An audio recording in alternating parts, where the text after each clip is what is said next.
Luke, what is Empire of the Sun? I think it's like naked songs. We wanted to convey like a feeling that is like, stronger than the average song. Like when you do something bad and your girlfriend or your wife goes, that's it, I'm leaving, or someone dies, or, you get the greatest reward or the greatest blessing in your life. Like those feelings, we talked about that, like some of the songs in the 70s and 80s are so heartfelt. I think we got to the point where it was like, we've been through our 20s, we've been trying to be cool, and now it's like we don't really care anymore. Just write songs that people really with hearts. Last year, your music swept over the whole world. What was the experience like? Oh, man, it's still going. Hey, it's just yes, it is. Ridiculous. Been nominated for more awards than bloody Mariah Carey on the table. Lollapalooza is going to be Empire of the Sun's first concert in North America, and there are so far 4 other dates. Why Lollapalooza? Why 2010?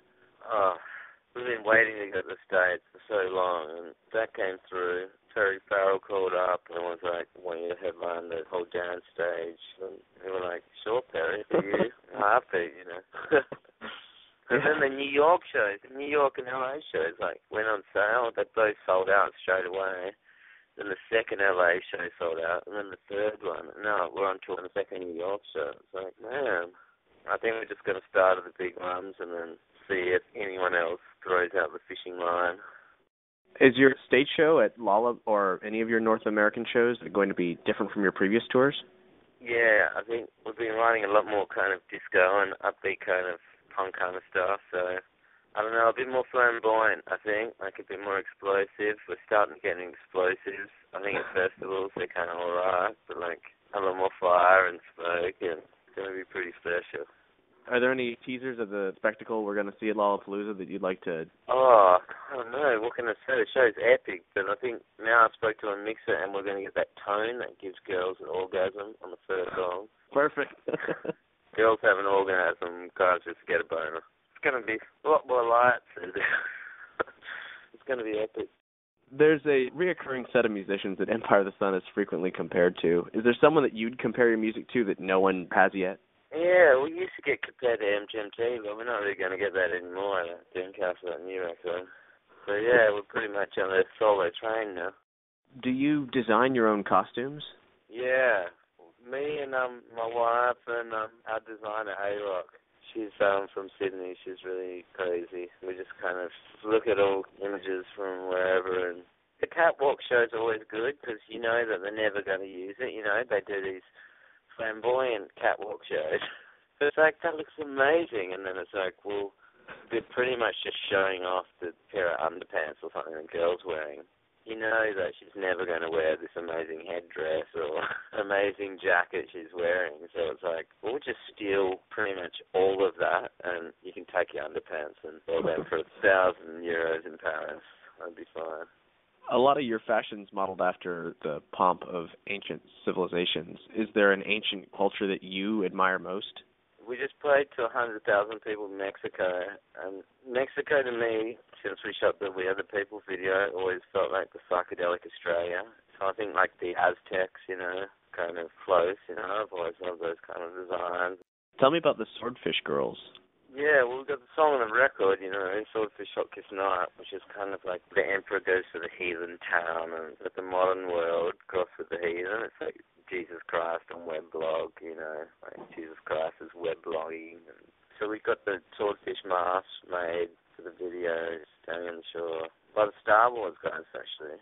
They cost an arm and a leg and another arm and leg. Jeez, how much it cost for a couple of masks. But they look good. Did the Swordfish Girls come after Swordfish Hot Kiss Night? Originally, we were like, the whole record was going to be a film, so it was like, okay, for Standing on the Shore, the Swordfish Girls would be introduced, and I still wouldn't do the film, but like, since the disappearance of the other member, it's kind of like, it's just become kind of part of it. In the live show, yeah, the Swordfish Girls appear. Do you have a story in mind for the film, or would it be sort of just a collection of images? Yeah, it was a story, but I think that's kind of torn from it now. You collaborated with Jay-Z on Blueprint 3, but you weren't able to meet in person. Have you had a chance to meet him yet? I met Jay-Z at Mr. Charlie's in London, actually. We had a good chat, drank some Cristal, champagne, and Yeah, it was pretty. What's another word for surreal? Bizarre, unorthodox, an unorthodox day for a rock star. That was pretty weird. Like, you always notice with the, the superstar, the Empire States of hip hop, that they've got nothing to prove anymore, so they're quite cool and calm and composed. Do you have any other collaborations in the works? No, not at the moment. I'm working on the next Sleepy Jackson record. Hopefully gonna have that recorded by September. Is the band excited to be back together? And yeah, well, it isn't really a band anymore. It's all dissipated, so probably just going to do it solo. Is it likely that any of your former band members will be joining you for that? No, I don't think so. That's kind of like the only thing that's sort of pending at the moment. So the future of Empire of the Sun is more singles, more touring. Is there anything bigger, other albums, or is that just too far away to know? Yeah, well, I think, like we haven't even toured over to see you guys in the States or, Europe or Japan, and people want to hear the songs. So I think this year, it's pretty much touring the record. By Christmas, that's enough. People are going to be sick of it by then. So I think, next record next year. For your new projects, like say the new Sleepy Jackson record, will you be conjuring up another image for yourself outside of the Empire of the Sun persona that you have, or will you just be going back to being Luke? I've got to do something pretty special now to keep up with Empire. I've got to reinvent the wheel now.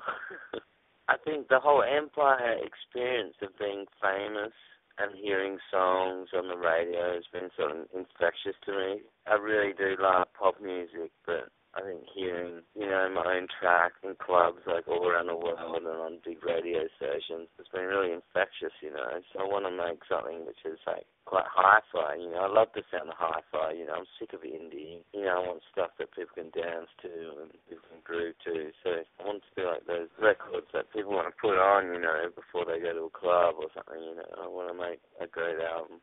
This last summer, I went to Europe for the first time and brought Empire of the Sun with me. It was a great thing to have with me for that big adventure, but when I went there, it was pretty incredible because Empire of the Sun was already there. It didn't have to be in my iPod.